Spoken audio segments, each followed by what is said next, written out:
नमस्कार शेतकरी मित्रांनो, स्वागत आहे आपलं आपल्या ॲक्टिव्ह शेतकरी यूट्यूब चॅनलवरती।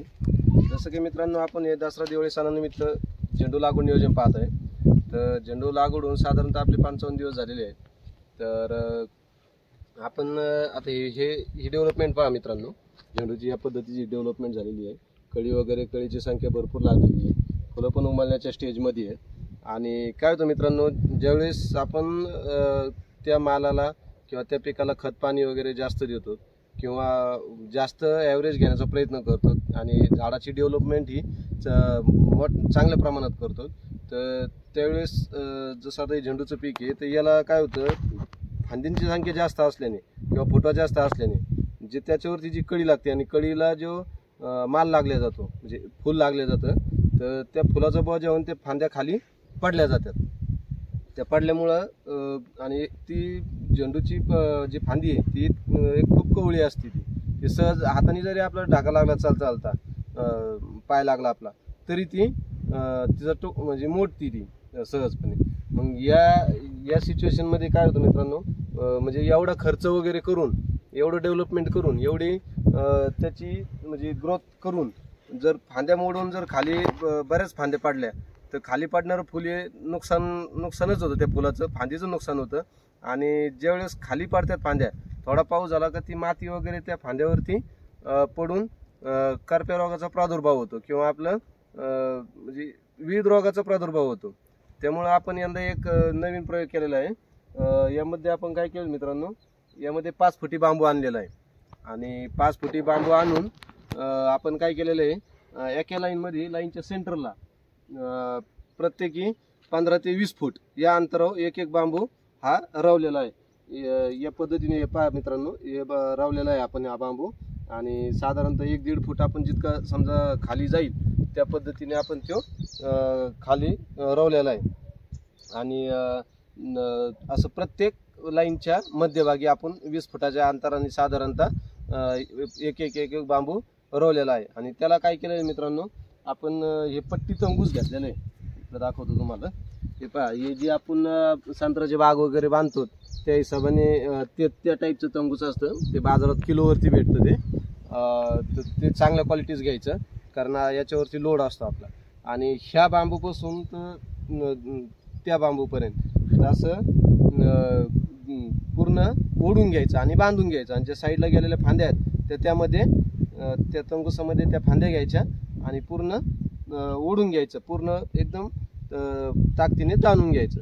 म्हणजे याने काय होणार मित्रांनो, म्हणजे एक असा एक वेढा एक साईडने आणि परत दुसऱ्या साईडने एक वेढा, असे 2 वेढे एकाच लाईनला मारणार आपण। याने काय होणार मित्रांनो, ज्या फुलांचा बोजा झाल्यानंतर ज्या फांद्या फाटाळल्या जातात किंवा पडल्या जातात त्या फांद्या पडणार नाहीत आणि खाली पडणार नाही, म्हणजे त्या परिणामी माती वगैरे उडणार नाही, पावसाने फुलाचं नुकसान होणार नाही आणि फुल पण भरणार नाही, फुलात माती पण जाणार नाही। कारण इथून मागं आपण हा प्रयोग केला नव्हता, बऱ्याच वेळेस आपण तशा पद्धतीने केलं, परंतु काय व्हायचं मित्रांनो, ज्यावेळेस फुलं जास्त प्रमाणात लागली आणि त्याचा जर बोजा झाला तर झाडं हे खाली म्हणजे फांद्या या फाटाळायच्या, आणि फाटाळल्यामुळे परिणामी आपण एवढा खर्च वगैरे करून पण आपलं अर्ध नुकसानच व्हायचं।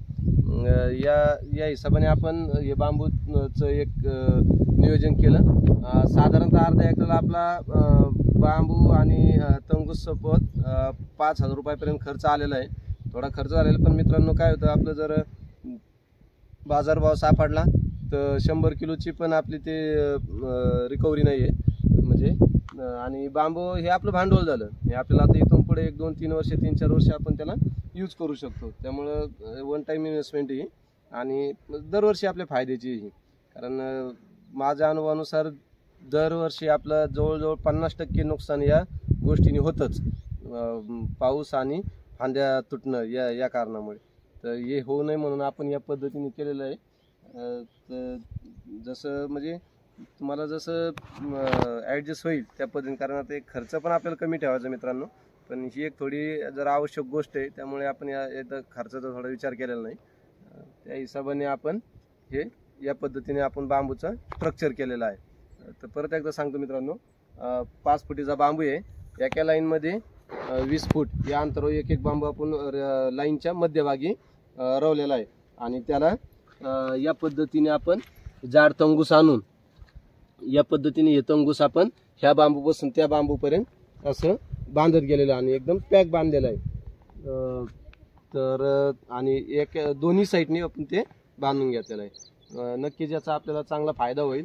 जसं पुढं काही फायदा होईल किंवा अजून काय अनुभव येतील मी तुम्हाला या व्हिडिओच्या माध्यमातून अपडेट देत राहील. तर पाहतच राहा आपलं ॲक्टिव्ह शेतकरी यूट्यूब चॅनल. धन्यवाद. तर मित्रांनो हे पहा, आपण समजा पहिल्या बांबूला या पद्धतीने ही गाठ मारलेली आहे. आता समजा हे पहा अशा पद्धतीने ही फांदी खाली पडलेली. ही फांदी ज्यावेळेस खाली पडली म्हणजे ही मोडलेली फांदी, हिचा काही उपयोग नाही, नंतर खराब होती ही फांदी ही. तर आपण याला एक तोडून जरी टाकलं तरी काय नाही. हे पहा मित्रांनो, या पद्धतीने ज्यावेळेस खाली फांदी पडती तर खूप नुकसान होतं त्या आपल्या झेंडूचं.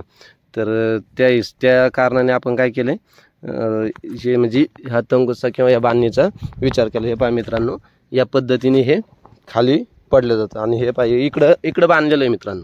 हे पहा ही बांधलेली लाईन आहे.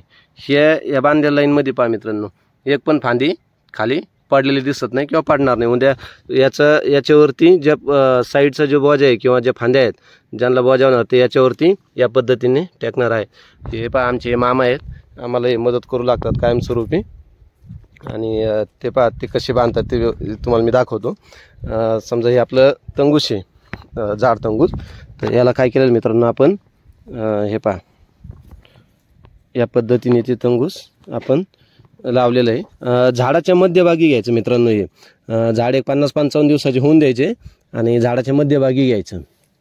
आणि मध्यभागी घेतल्यानंतर ह्या समोरच्या बांबूपासून तर या बांबूपर्यंत आणि बांबूच्या पण म्हणजे झाड आपलं जेवढी हाईट आहे त्या झाडाच्या मध्यभागी घ्यायचं आणि पूर्ण ताकदीने त्याला एक फासा आडा द्यायचा या पद्धतीने.